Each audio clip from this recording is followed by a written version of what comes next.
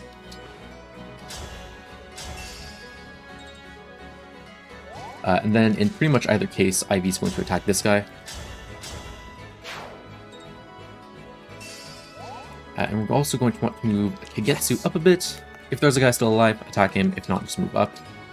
And then Louis is going to engage and go all the way here and attack with the spear, which is going to be a one-shot because of the momentum boost.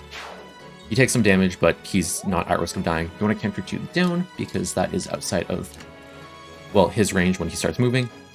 And then with Marin, you just attack anything with a staff. And that turns pretty easy as well. So again, because we triggered the horse earlier, he works Marin on this turn instead of the next one, which is nice.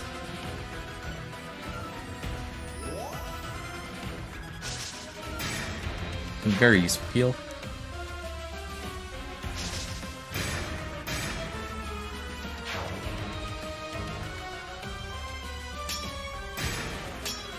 Okay, so this guy actually that just attacked us is the only thing that we're concerned about for Louis, since he's a backup unit and he's going to chain attack us a bunch. But other than that, Louis is literally just going to chill there and soak up EXP.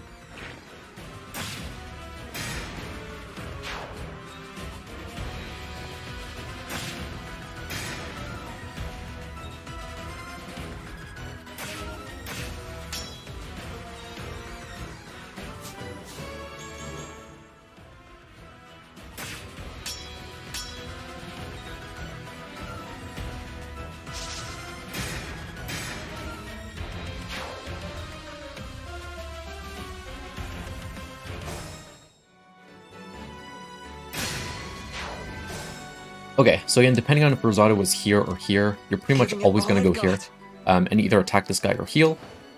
So obviously we're going to need to heal here. Ivy, attack this guy. And then Marin, attack either the guy on top or on bottom. You don't need to attack this guy with Ivy if Rosado takes off this guy, but we will need to do it in this case. Again, as long as both these guys are dead and Rosado's not at 2 HP, that's good. And then Kagetsu is going to go between these two.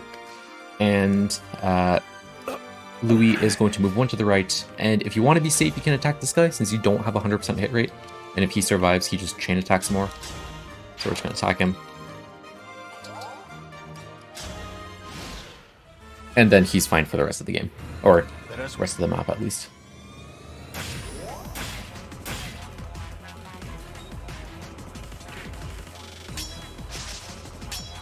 Okay, so with Mavier, you do not want Marin to attack, or to drop his last health bar to 0, or his first health bar to 0, rather. If you can get around it, you can use Ivy or someone. If you can't get around it, you just wait another turn, and you make sure that, you know, no one's going to die, like Rosado or like Ivy or something. Reason is, once he drops his first health bar, he gets, I think it's Thani, and that's super effective against writing type units. And that just does a ton of damage, and we do want to avoid that. So I don't think that we can do that right now. No, we can't.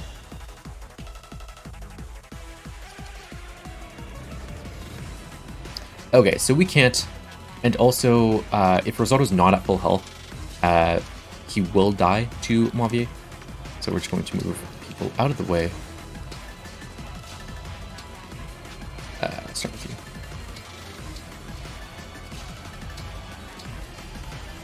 you. And move you back a bit as well. Actually, no, that's not a good idea. Okay, he's going for Sapphire, actually, since Sapphire is right there. So we're just going to heal with Rosado. If Sapphire was, like, messing around over here or whatever, you could do that, but for now we're just going to heal with Rosado, because if he gets attacked, he will die, because you do 32 minus 11.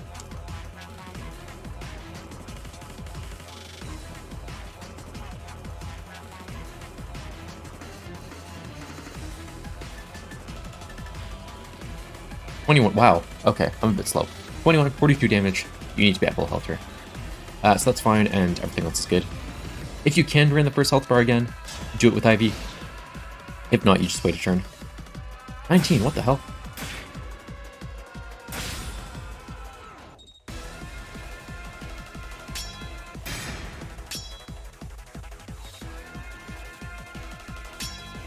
Okay, well, Louis doesn't take any damage, so we can just not worry about that.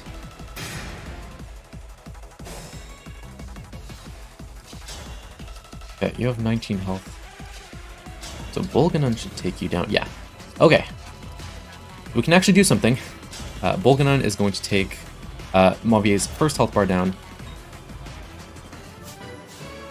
I actually should have moved not there, but that's fine. And now we're going to Killing Edge him.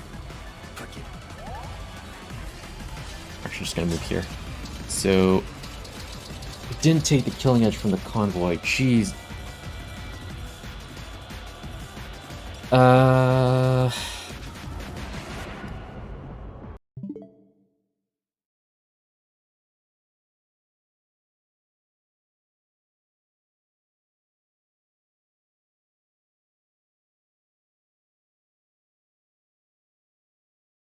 This is why notes are important.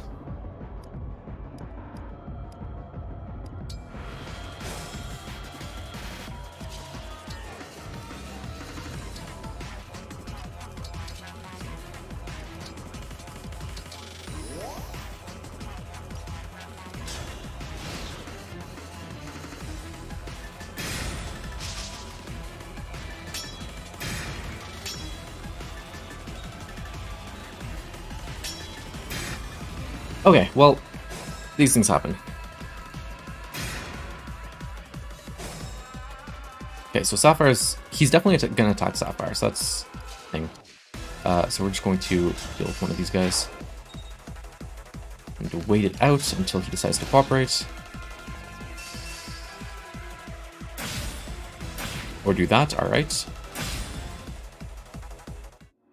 I came up.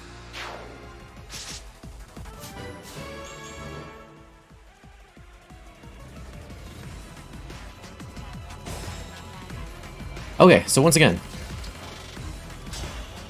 I'm gonna attack with Bolganon.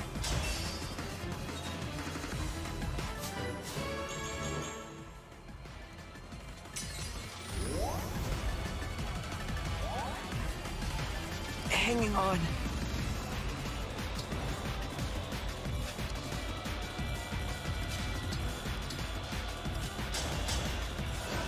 We're going to use the Killing Edge that we should have had a while ago.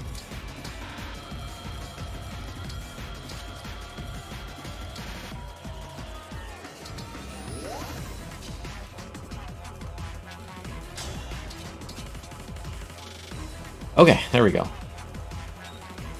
And he survives, of course.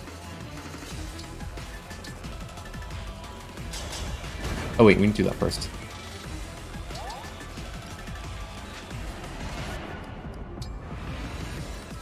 Okay, so the Killing Edge... Why do you survive? Normally he doesn't. 14, 28. Interesting.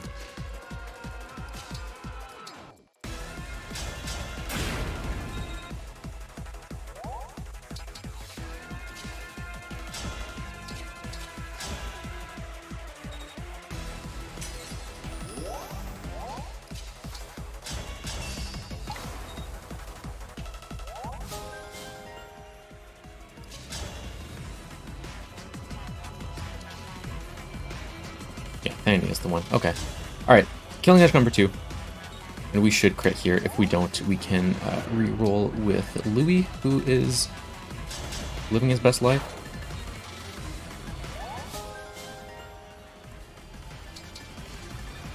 With perfect poise.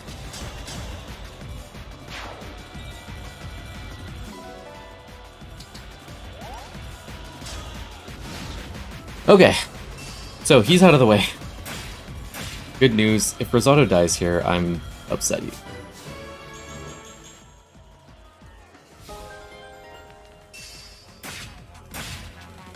God damn it, okay. This is dumb. Make sure you read the notes. Make sure you write the notes properly as well. How cute am I?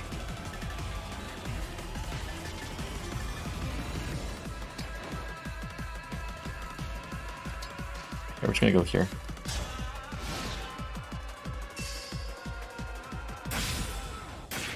Okay, this will help us out. I came.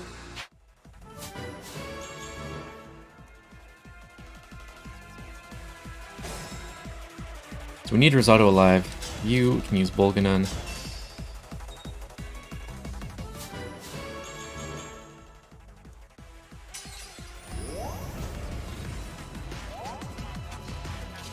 Okay. So with the killing edge that we had since the start of the chapter, I'm gonna attack you. Who survives? So let's just fire a couple of people. Missing Marin because I have main character syndrome.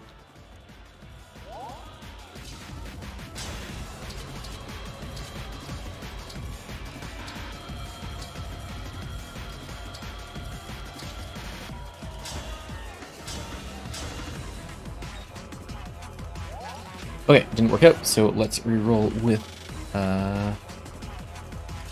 Louis.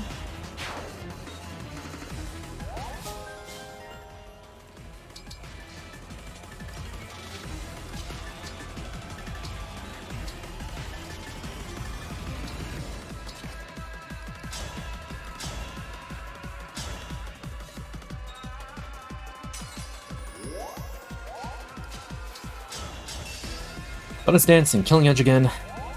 Again, I don't understand the discrepancy between how much damage you do.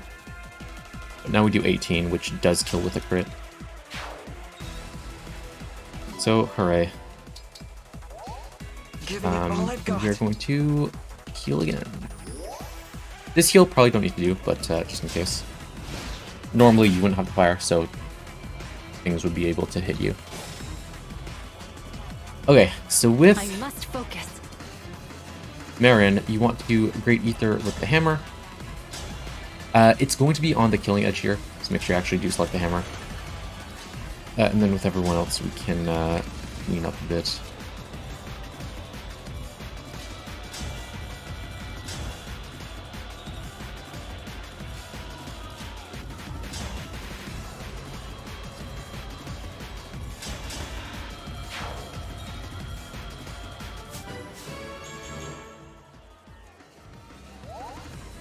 Yep.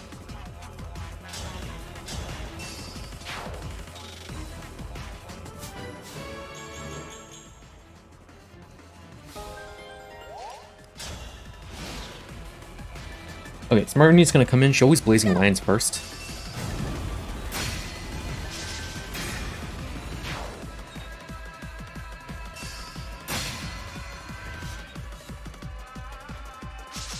So since she's blazing lions, we want to Great Ether because that's going to actually, quote, counterattack, unquote, versus just waiting there.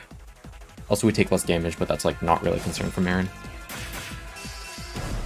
Okay, so she needs to be within, where is it, 6 HP for holdout to get procced. She's not, but I won't quit. as I mentioned earlier, engage attacks can go through that. So we're going to use Twin Strikes from Risotto, which is going to be a one-shot.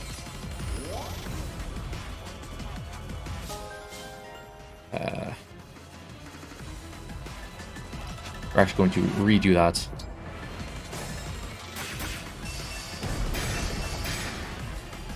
Okay, so one important thing. Oh, I guess Kagetsu could have made it there, whatever. Kagetsu is really useful here because he can use chain attacks. You can't chain attack an engage attack, but you can chain attack any other attack. And that chip damage is going to be really important. So he can't do anything. I think with Blood Gang you can do like, no, never mind. Like you could do like 10 damage or something. But yeah, he can't do anything, so we're just gonna wait here. And we are going to hammer with Marin. No.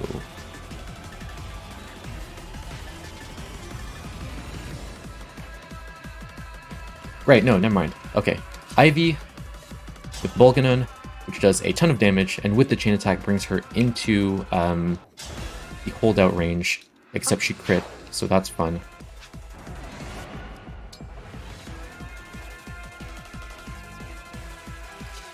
Can I attack anything? Okay, excellent. Alright, let's re-roll that really quick.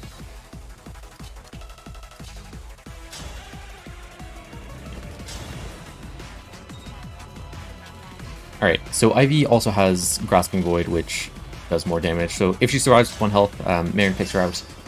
If not, she survives with less than 6. If she has more, normally you don't use the fire on Mauvier, so you can use it on Marnie to do, I think it's like 8 damage or something. It's not a lot, but it's enough that like it could make a difference between her surviving with holdout and not surviving with holdout. So that's important as well. But that chapter is also a pain in the ass.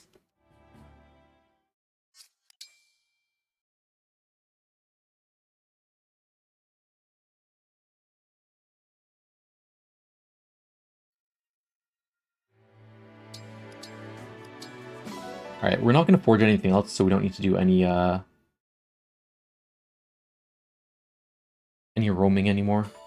I feel like there's a better word for it. I forget what it is.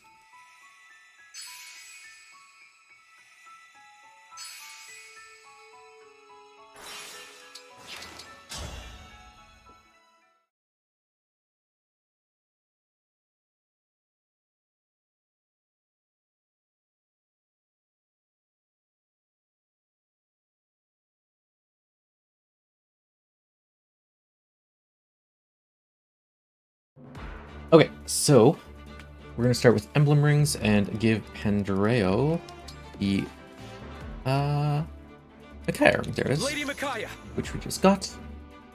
And then we're going to deselect Legato and Bonnet because they're sort of useful later, and we're going to select Flunkies. I select these two because they're just next in the list.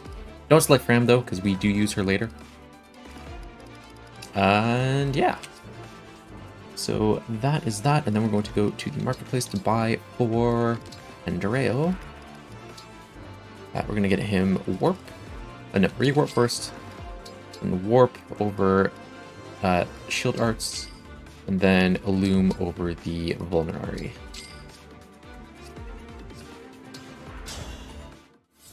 Okay, so first thing to do is we're going to engage and Illume. So Gris can be, as far as I know, one of...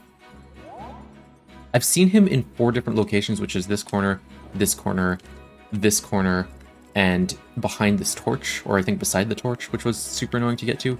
I've never seen him here or here, but I assume it could be possible. But in either case, this is one of the worst ones, which is fine.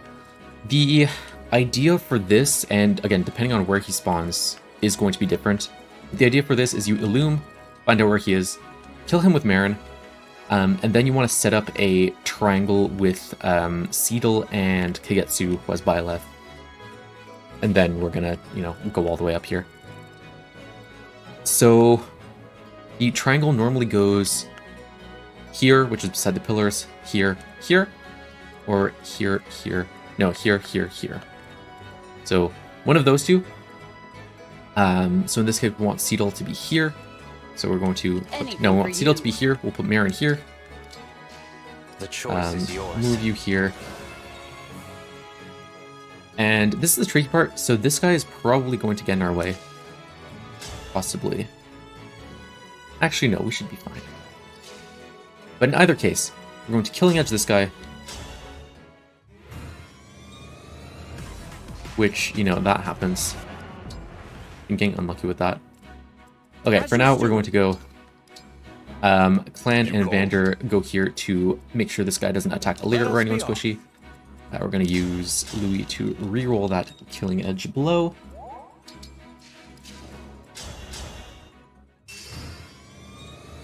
We got hit, which isn't that big a deal. So the issue with being on this side is that you can only get to here. You can't get to here or here. Louis does have swap, so I'm going to be using that. But the other case is you'd have to set up Seedle like here instead, which I guess shouldn't be too big an issue. But for now, the other important thing is we want Marion and Seedle to be like beside each other in the triangle. So Marion can't go here, for example, since Seedle is here. But she can go up there. So we're going to move you down here and Figetsu here, just so that it works out with everything. And you... Oh, that's not very good. I'll do my best. How cute am I? Does that kill? 1 sec. 30, 10, 20, 20. You double. That does kill. Okay. Thankfully, I'm like pretty sure Gold Mary and Rosado can take care of this guy.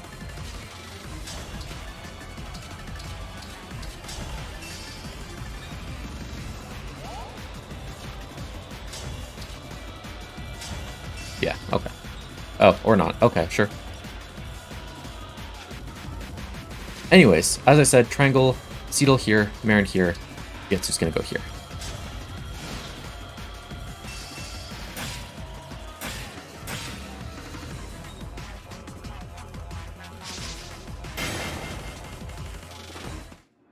If I die. Oh, is that it? Interesting.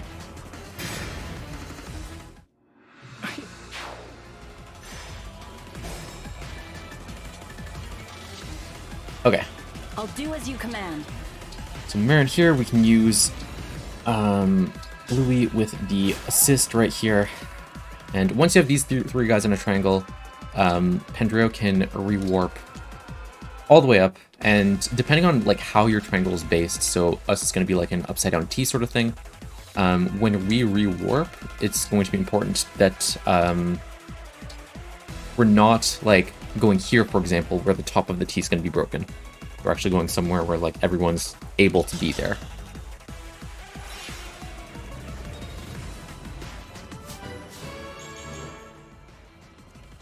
Okay, so from here we're going to dance Getsu. No, Pendreo. Wow. Dance Pendreo so that he can warp again. To save a rewarp use, since we only have 10 of these and they're pretty they're really good, basically. We're going to actually dance early to get these two guys up. And then instead of rewarping, we're just going to go here and warp Figetsu and bring him all the way up. Oops. Okay, and then from here, you Killing Edge. Hopefully don't die.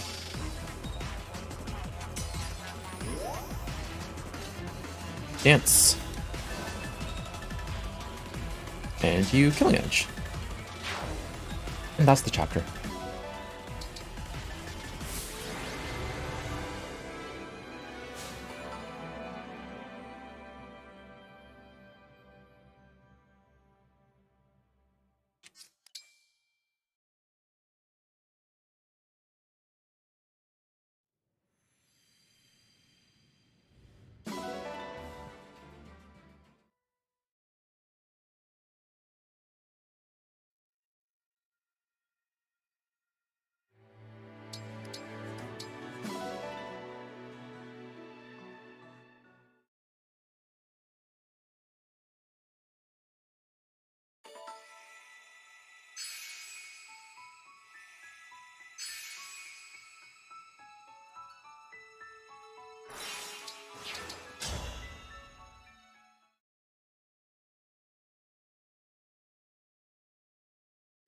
Okay, so chapter 21 is largely the same. We're going to set up a square to warp up, and I'm pretty sure it's a one turn. Yes, it is. Excellent. So everybody already has what they need, so we're just going to put Marin here, and put Figetsu there, and Seedle there, and that's all we got to do. Oops. Oh my. Okay, so staff, rewarp all the way up. Going to dance, and it doesn't matter which side Seedle's on, he just can't be on the bottom. He needs to be on the side. If you're management of units is a bit different than mine. And then we're not going to go all the way up, we're going to go one less than all the way up. Just because that will let us dance a bit more effectively. So for here, we're going to use Torrential Roar, and that is because instead of doing a 60% chance at hitting Veil here, Torrential Roar reduces their avoid by 30, because the terrain no longer gives them plus 30, it just is neutral. So now we have a 100% chance to hit. Also 70% chance to crit, but in this case, it doesn't matter because of the Torrential Roar. We could actually miss both crits here. Kagetsu can go here and Goddess Dance.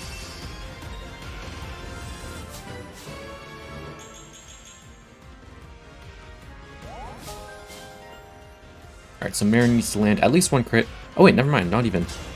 No crits here needed. Man, you just don't need to crit at all.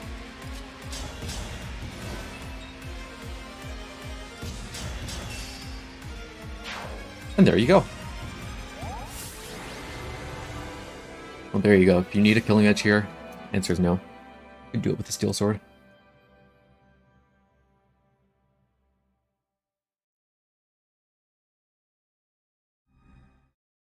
Okay, last complicated map of the game, which is Chapter 22.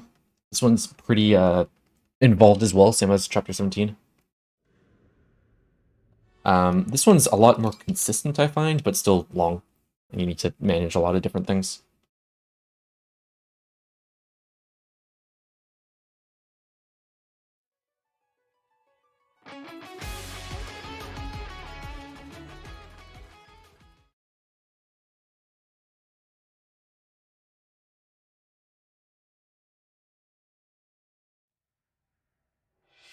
Okay, so we're going to swap Zolkov and Marin.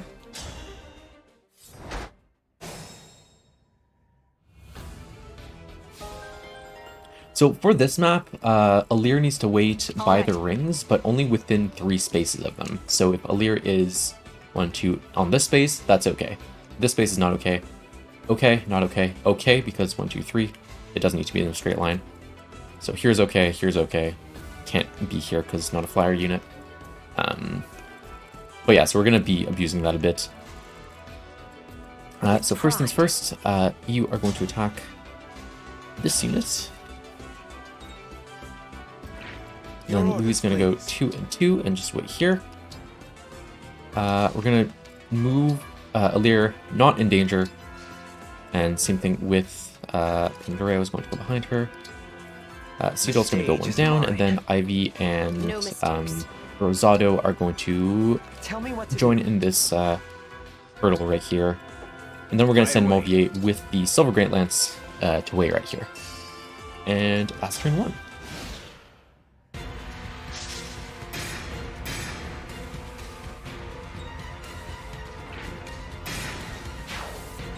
Alright, so most things die, some things survive. I guess most things survive at this point, but that's fine.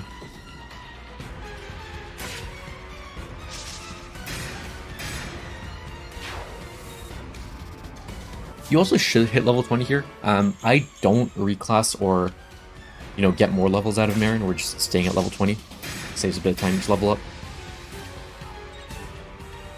But I'm sure some people do. And then this guy's annoying. He either goes down or up. We want him to go down, but if he goes up, it's a bit more complicated to deal with. If it's just one guy, you usually go with Veil and attack. And then Rosado can finish him off with anything pretty much, not the spear. But we'll leave these 2 guys in range and take out everyone else. For Louis, we're going to want to keep him out of this range. So let's attack this guy. And depending on, so normally Marin would go here and attack the horse unit here, which is why Louis wants to stay here. But if that guy's dead, then we can go in with the killing edge and just one round him. And then Ivy can go and deal with this guy. Yes.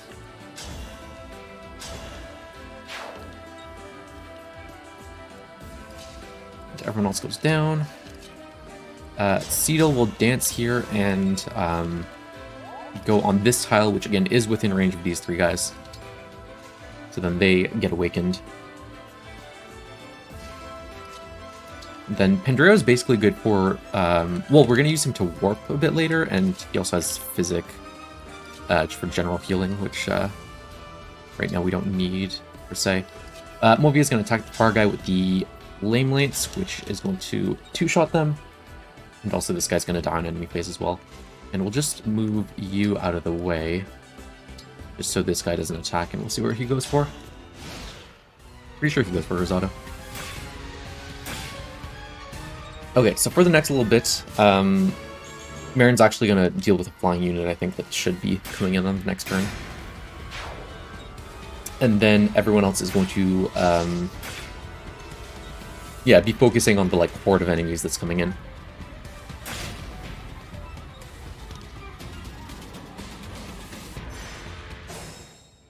Okay, so I'm going to do the exact same thing, and you don't do any damage. Excellent. Rosado's main goal is to go get these guys, so we're not like in a rush to do that because we have a bunch of turns left in the chapter. Okay, so they're out of the way. This guy should only be able to attack Marin if Marin is here.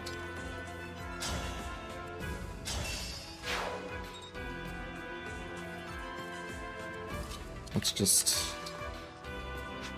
yeah, 1 sec. So Ivy can mostly get rid of this guy.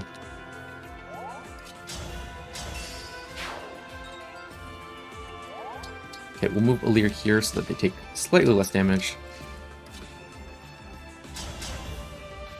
Heal you. And...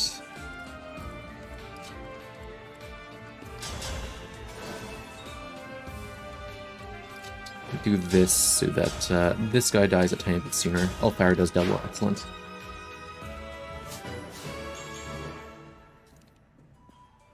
Alright, and for Mauvier, who's still... did I miss this guy? I must have. Huh, okay. Alright, that should be fine. Normally, we would attack this guy with the Steel Great Lance. This actually might not be fine. Yes. One Zelkov, duck. Shall we? Alright, okay. Let's just run away for now.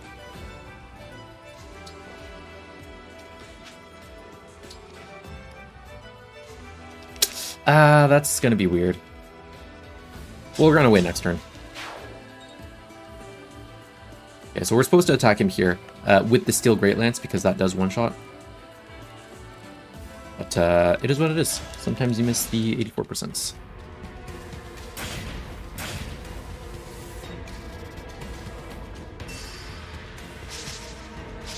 Okay, so if this guy does hit you, he breaks you, but he has a 6% chance to hit, so, you know, I'm not too worried about it.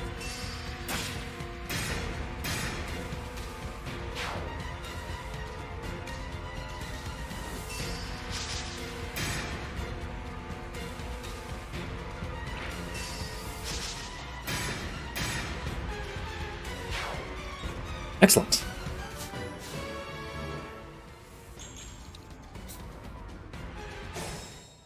Okay, so Louis is going to want to wait here, so we'll see.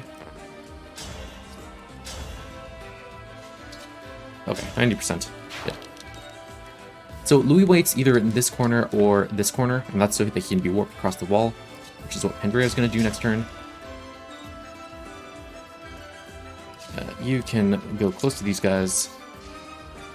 Understood. And again, doesn't matter who gets which emblem, as long as someone gets them. We're just gonna get Marin up here. And usually you want to be here, which would attract both of these guys.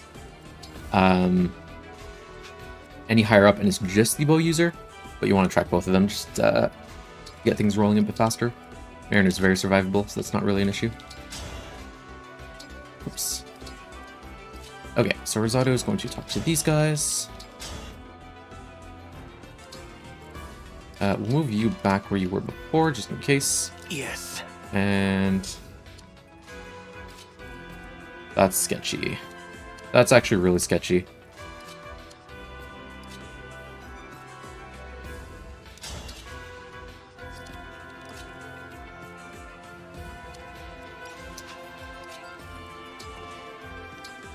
Okay, we'll see if we can deal with it, but we may be going back because they should not be there.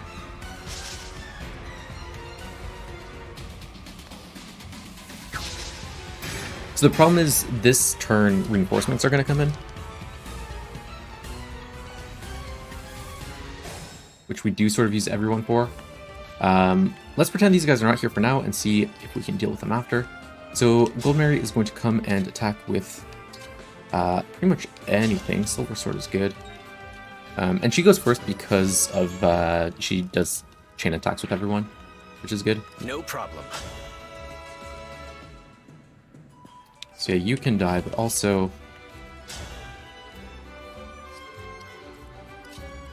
I just want to make sure no one's going to die.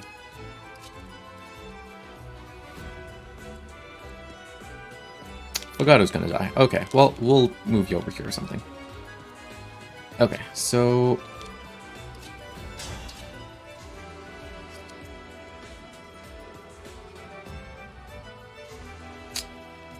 yeah, well, we'll start. You get pretty much one shot because of the chain attacks. Not quite, actually. Almost. As you like.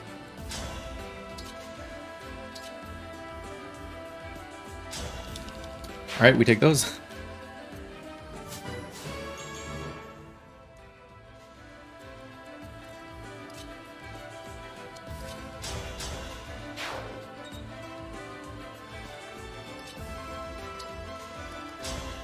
Okay, I'll go out here. And Mobby survives that. Okay, so that's all fine. We get Rosado to get the last emblem over here. So Marin, it's better to attack this guy because the corrupted or the worm can only go so high up. But that guy will run around Ivy. Although it's debatable who you should go for. Also, he has not a lot of hit on Alir. Alir also never takes...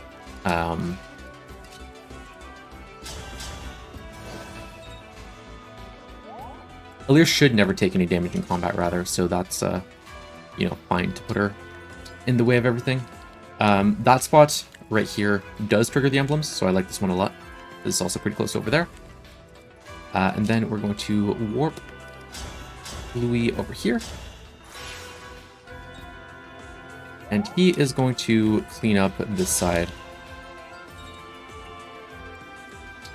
And Pendreo is basically just going to hang around in the back to heal him.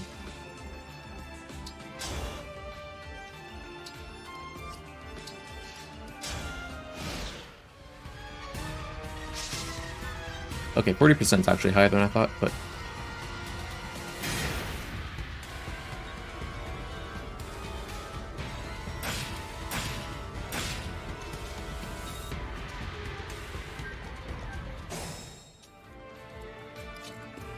Okay, so we can Killing Edge this guy. And we'll actually just double back and wait a bit. Just to be a bit more safe.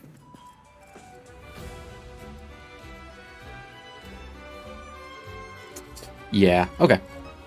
So that's fine. And then here we're going to heal Louis.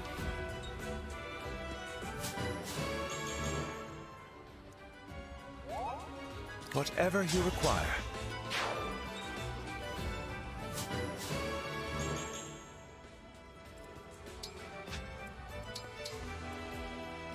And I don't know, Seedle can hang out. I didn't kill the horse. Yeah. We'll need to go back.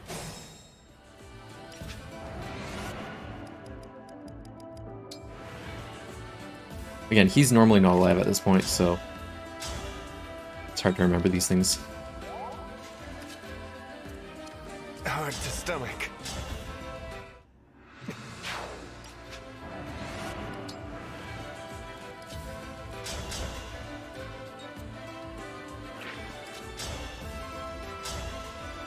Jeez.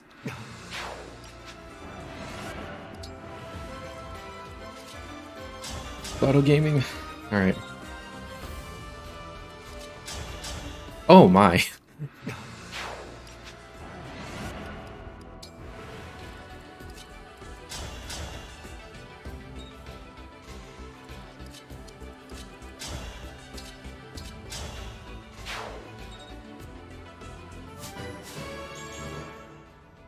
Man, hit rates suck.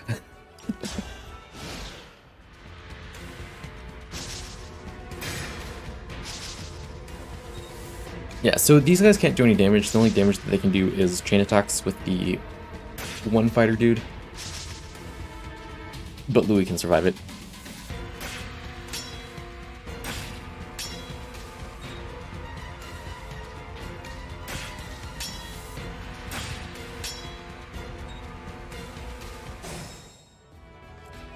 Is that a rare critter?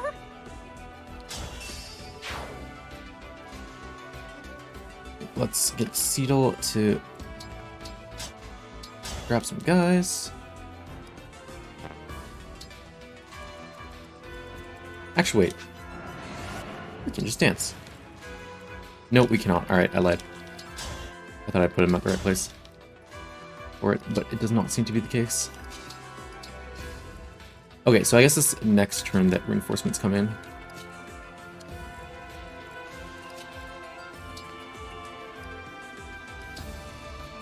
Okay, so the map ends when Louis kills these two guys, which is the last thing that we need to wait for. So we're just going to throw a few attacks at them.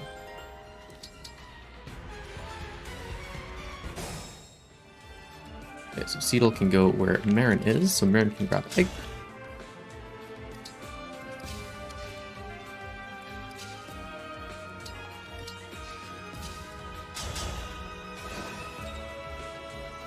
Lear should be able to move. Oh, he has Enter. That's funny. Right here. Okay, last couple of rings will be getting the next turn. Dealing with these guys.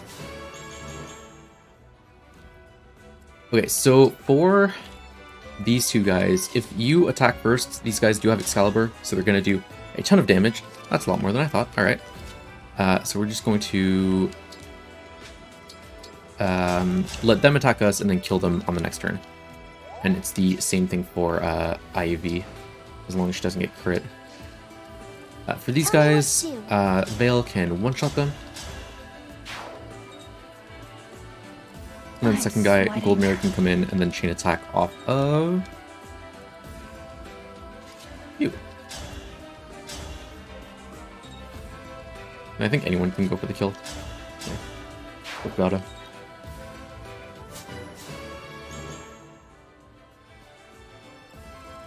Okay. So everything should die here. Except you. I didn't have the spear equipped. Shoot. Well. You know what they say.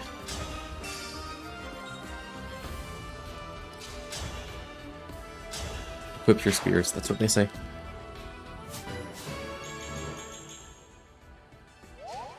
Don't concern yourself. Okay, so one little thing is that if you do collect the rings before killing all the enemies, there's an extra like pop-up that comes up, so it's just faster to get the rings at the end after everyone's dead. And there you go, 9 turns, so could have been better. That is a very involved chapter though. It's really weird.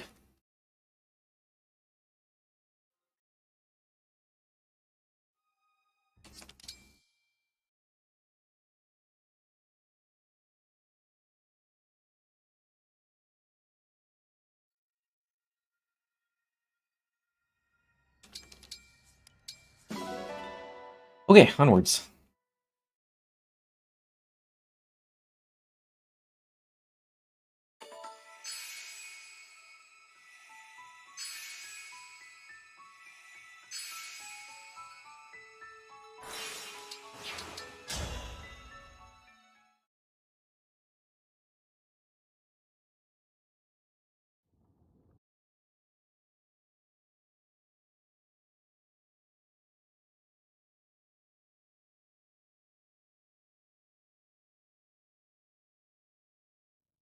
Okay, so there's no way that your Warper can survive this map. So we are going to use an alternate Warper, which just so happens that Fram is the next in line in the character select screen. So we're going to give Alir Corin, Corin, I'm ready. Marin Ike, but sure got it. Louis, no, Alfred Byleth. Okay, Fram Micaiah, Louis Byleth. Alfred Byleth, not Louis. Okay, so we're going to put Fram on this square. We're going to put Alfred under her, and we're going to put Marin to the right of that. After that, in the marketplace, we need a strength tonic for this map. And we also can buy the 2 rescue staffs for the next chapter. So 2 rescue staffs, 1 strength tonic. Then back to the inventory, we're going to give Marin all the stat boosters we have, including the strength tonic.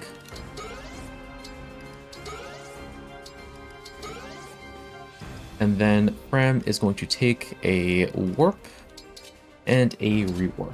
And that should be it. Yes.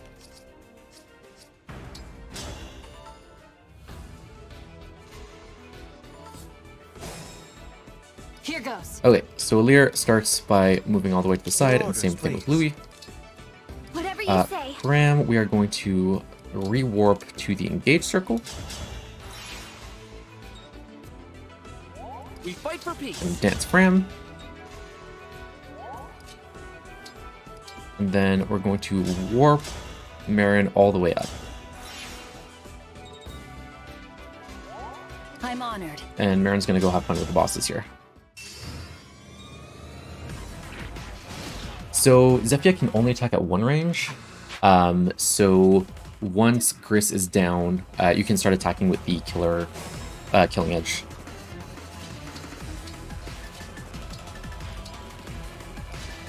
Oops.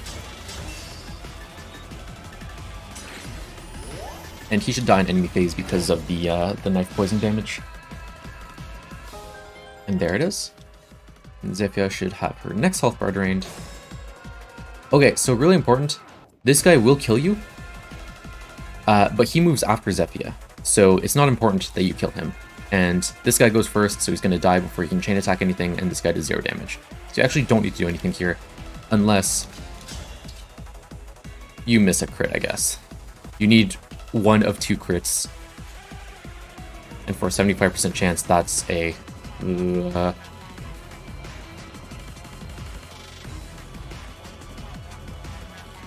It's a small chance. Less than 10% chance. So, you know, if you want to play it super safe, I guess you could, but you don't need to. And then Zephyr should die in enemy phase. I'll just show it off.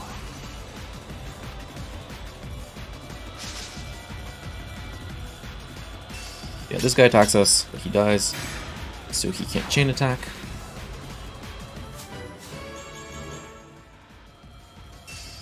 This guy attacks us, but he does 0 damage. And then Zephyr attacks us. Oh. And then Zephyr attacks us. And we didn't crit. That's really awkward. Okay, well, you know, if you don't crit, you gotta reroll the randomness anyways, so you go back to before Louis is dead, so... You can attack this guy from range and he dies. I guess.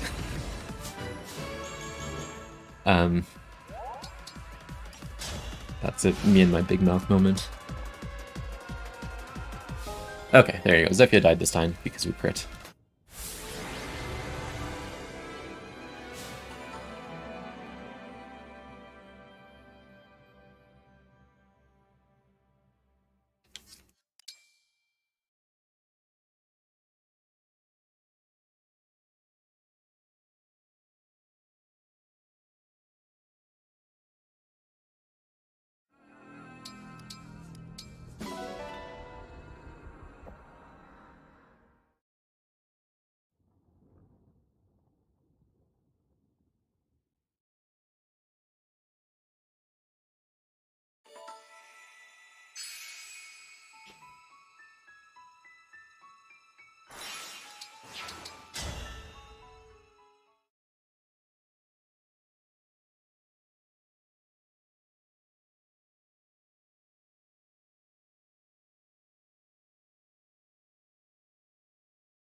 Okay, so now that we're done with the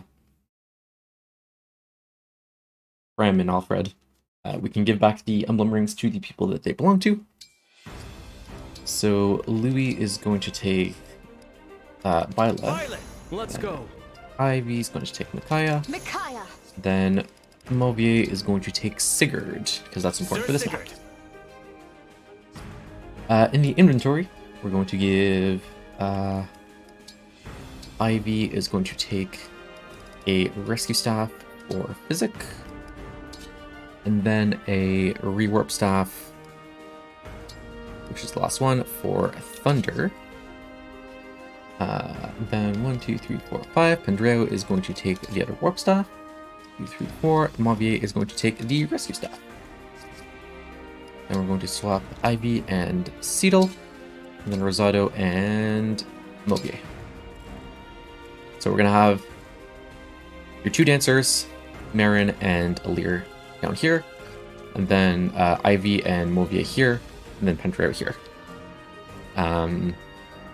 So the strat for this map is Ivy is going to go as far as possible with the help of Pendreo's warp and Mauvier plus Sigurd and rescue. Gonna rescue these guys and then warp them over here and then do it in 2 turns.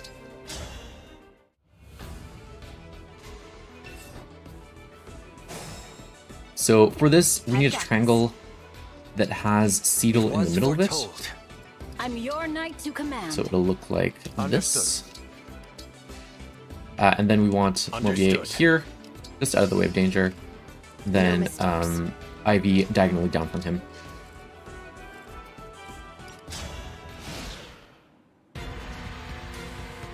And all of this does not matter. Okay, so again, Ivy needs to go as far down as possible. Let's do that. We have you use Warp. Go all the way to the right. Then Mauvier has enough move basically to go all the way down here and then rescue Ivy, which is what we're going to do.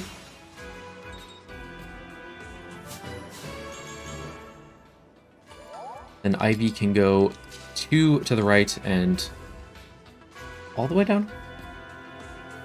3 down. 2 to the right, 3 down. Engage, because we need the extra warp range. And then we're going to rescue Seedle right here. And it's important for Seedle to be in the middle because then he can just dance Ivy and Ivy can warp the group.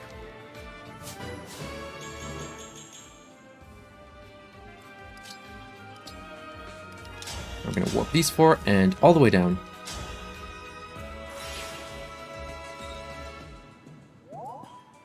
So Seedle's here, and that's really important because then we can dance him when we do all that. So for now, Alir is going to do Torrential Roar like we did in Chapter 21. And that's going to drop past Alir to a much more reasonable level of being able to hit them at 100% and 80% chance to crit.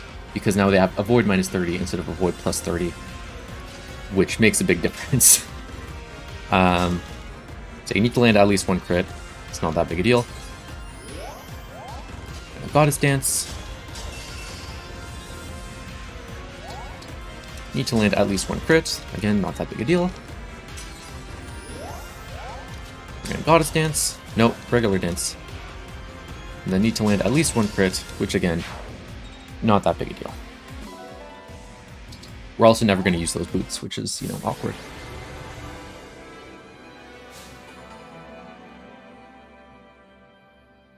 So yeah, good chapter.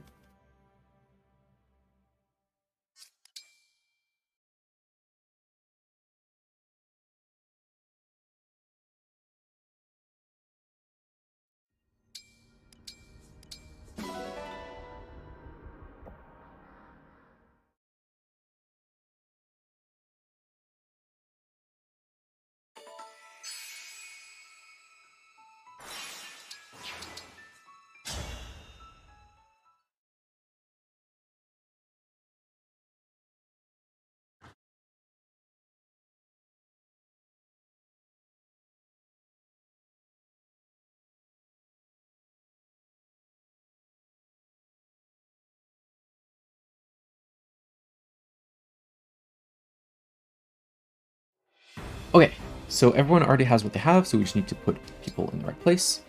We're going to swap Marin and Kagetsu. We're going to swap Seedle and Louis, and then Seedle and Rosado. So Ivy needs to be in the middle, and the cross is going to be here. So the first turn is just Louis going up one and then waiting, and then the second turn, Ivy's going to go here and warp and all that.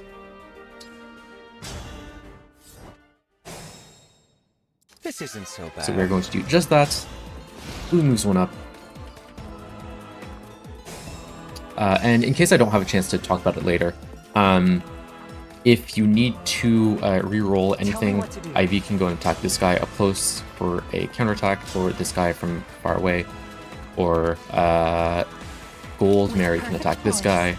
There's a couple of different options, but I will obey. I guess I forgot to say that last chapter, but it'll be fine. So we're going to rewarp the plus sign, not all the way up, but here, so that we're not, again, blocking anything.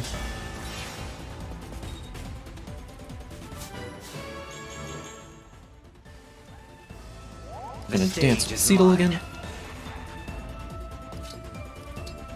And then last rewarp of the game, all the way up. And then same thing as before, we're going to torrential roar with Lear.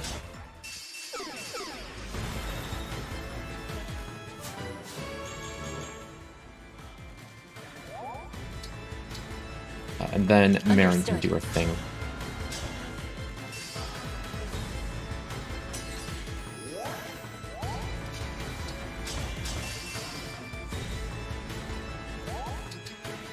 So this one is a bit worse to land since it's 63% hits, but even then, it's not that big a deal. There's options to reroll the RNG if you need to, which we don't. Excellent.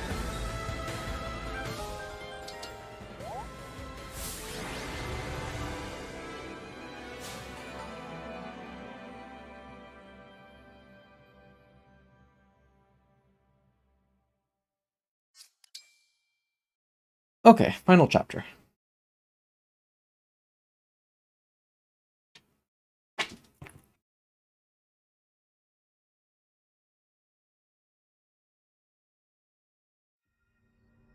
This time we're actually going to the Somnial, because that's how you gotta access the final chapter, for some reason.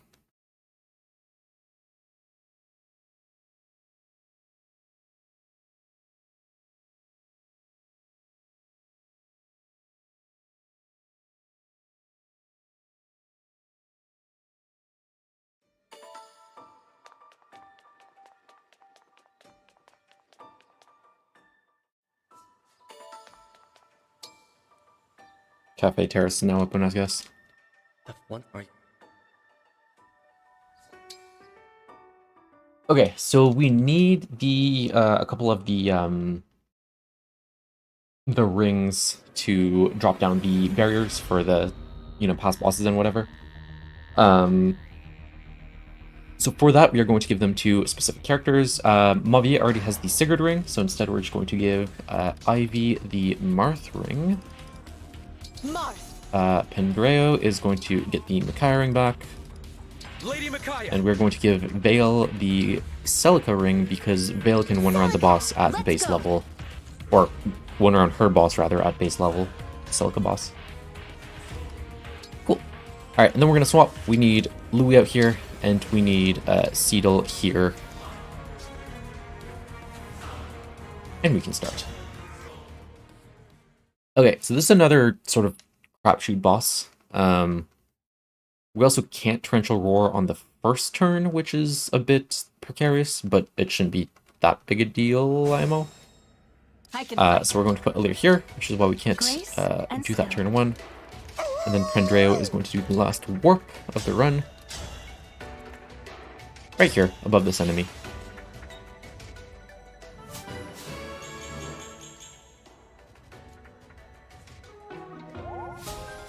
Okay, so you need double crits here. I'm your knight to command. Since you only do 11 damage, and he has 60 health, so each crit does 33. With 70 hit, 70 crit, it's not that bad. But starting on turn 2, you can You could torrential roar if you wanted to. I normally skip it just in case, you know, I use that to reroll the RNG if I need to. Is that a rare critter? Yeah, okay.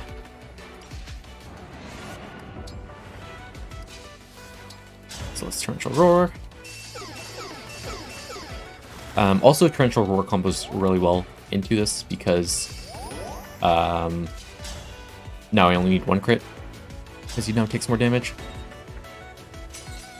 And again, in case you need to re-roll anything, you can use Rosado here, you can use Ivy, you can use I will not Mauvier with falter. Sigurd.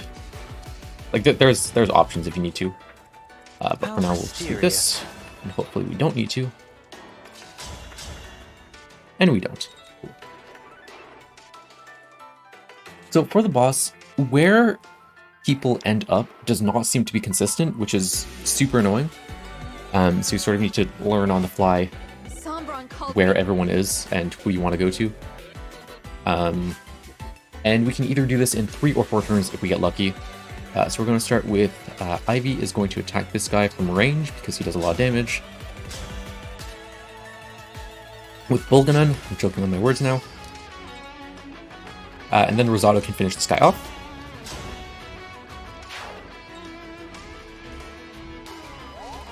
Okay, you have Veil that, as previously mentioned, can one around this guy. And then you have Mauvier, who can one around this guy with the Silver Great Lance. So 3 of the barriers are down. You could find someone for, I think, Leaf for this one. Yeah, Leaf's Realm. Find someone for this one. But you can still kill the boss with 1 barrier up, which is what we're going to do. We're going to grab Alir and engage plus Marion, and then Alir is going to go to safety. Oh my. Safety. With pride. Okay, so we're going to Killing Edge. Basically, I guess the first turn doesn't matter, but if we get 2 crits, that's good for the 3rd or 4th bar. For the first one, it's not that big a deal. So if you get at least 1 crit, it does half his health. And that's, you know, good. Seagull's gonna dance. We'll see if we can get the rest of that good. And if health is starting to look precarious, you can Physic with Pendreo.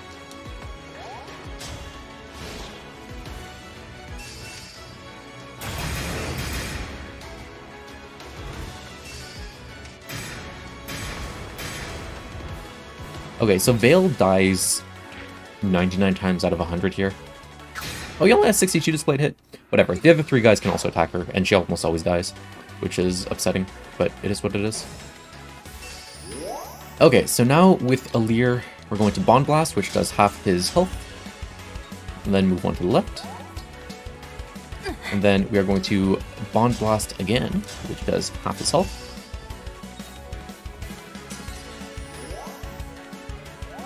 And we're gonna actually just heal again, because... yeah. We'll be dancing. And then heal again, because this is getting precarious. Is that a rare Okay, critter? and then another hit. We got at least 1 crit, which is good. So if we would have gotten a double crit, he would have had... I think it's 20 health left. I have to calculate out. But basically, with Mauvier, he can do 16, and then either Rosado can do 4.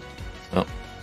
Okay, Rosado beside Alir can do 4, or Ivy can do more than that, but... oh, it doesn't die. Okay. There you go. Sometimes she dies, I guess. Depends on... maybe she got a bad level up or something. Or an extra level up, rather. But for now, we're going to Goddess Dance.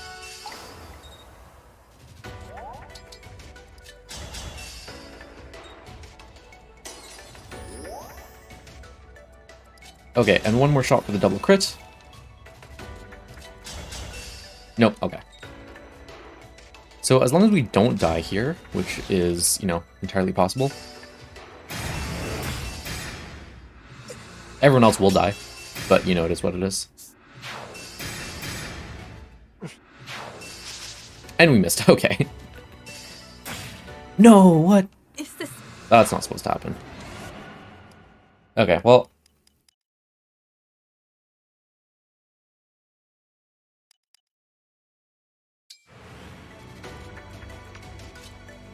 Just put you in the...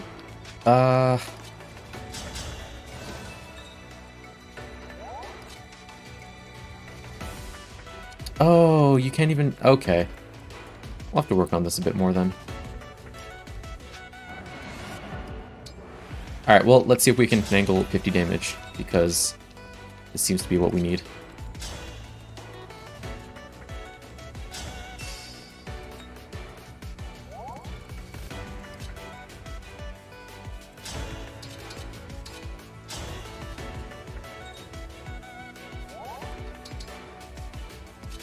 I think you have like 8.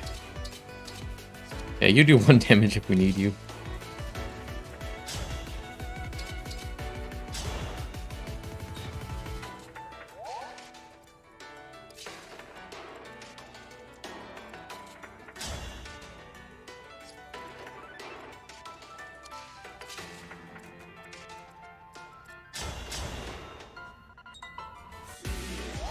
I don't think we'll be good for it. Fighting?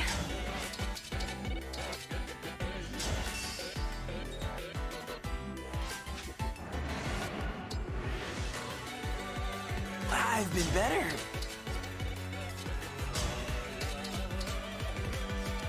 Shall I go? Yeah, I don't think we can get that much health out of him. Okay, well, this is what it is. Okay, there's definitely...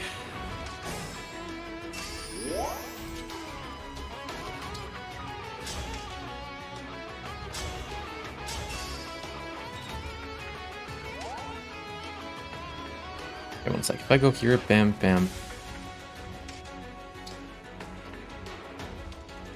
How much does Twin Strike do? I didn't check that, actually. Although, Risotto can make it in the way. Actually, Alert can just go here. Never mind, I'm dumb. Don't worry about me. Silly sometimes. Actually, let's check that.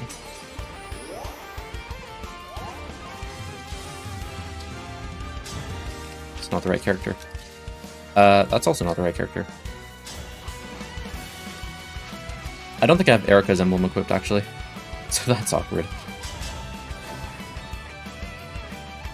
Okay, well, let's reroll then.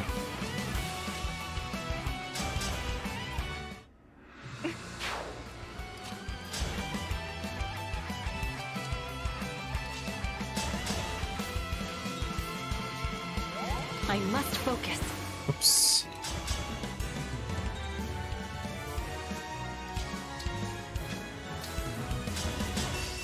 Also, I could definitely put Goddess Dance not on Louis, and he could also attack.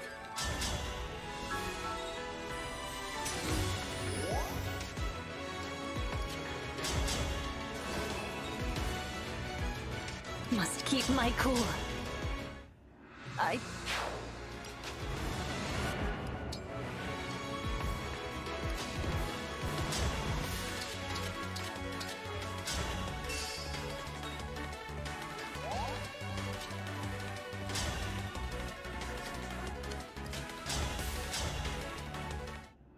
No.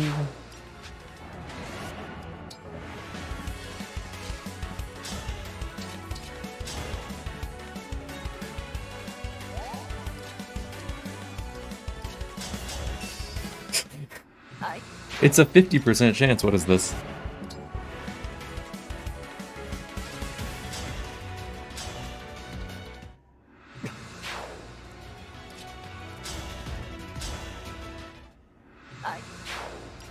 I actually hate it here. Alright, you know what? We're giving up.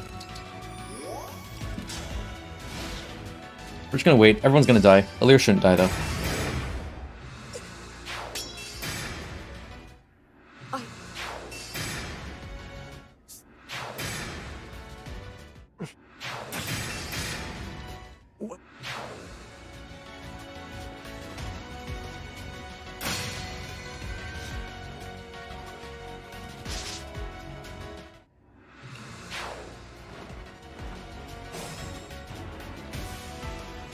Pray for me.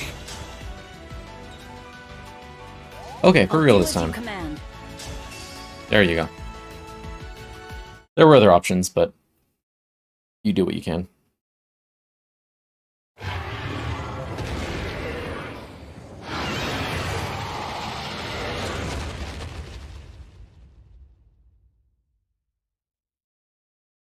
Alright, well, hopefully that was informative.